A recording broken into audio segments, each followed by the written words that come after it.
আমাদের উত্তর অঞ্চল এবং দক্ষিণ অঞ্চলের প্রবেশদ্বার সাংস্কৃতিক রাজধানী কুষ্টিয়া।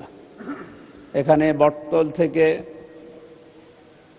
কুষ্টিয়া বিশ্ববিদ্যালয় পর্যন্ত এবং বটতল থেকে পাটিকাবাড়ির শেষ সীমানা পর্যন্ত প্রায় 20 কিলোমিটার, ওদিকে 22 কিলোমিটার এই রাস্তা অত্যন্ত জরাজীর্ণ অবস্থা। আমি মাননীয় মন্ত্রী, সড়ক পরিবহন মন্ত্রীর নিকট আবেদন রাখছি, আমাদের এই দুইটা রাস্তা, বিশেষ করে 42 কিলোমিটার, এই লক্ষ লক্ষ মানুষের যাতায়াতের ব্যবস্থা করার জন্য দুইটা রাস্তা চওড়াকরণ এবং মাঝখানে আইল্যান্ড দেওয়ার জন্য মাননীয় সড়ক পরিবহন এবং সেতু মন্ত্রীর নিকট জোর দাবি জানাচ্ছি।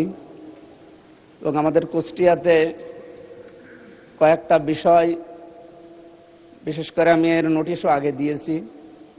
মেডিকেল কলেজ হাসপাতাল, এটা 2011 সালের 9 অক্টোবর থেকে আরম্ভ হয়ে 2026 সাল পর্যন্ত এখনও কোনো অগ্রগতি নেই। পড়ে আছে প্রায় 100 কোটির উপরে সম্পদ, টাকার মেশিনপত্র পড়ে আছে। এখানে 23টা বিভাগ চালু হওয়ার কথা, 2টা বিভাগ চালু হয়ে পড়ে আছে। প্রায় 5টা জেলার মানুষের 18 থেকে 20 লক্ষ মানুষের এখানে চিকিৎসার ব্যবস্থা করা সম্ভব যদি এটা অতি দ্রুত চালু করা হয়।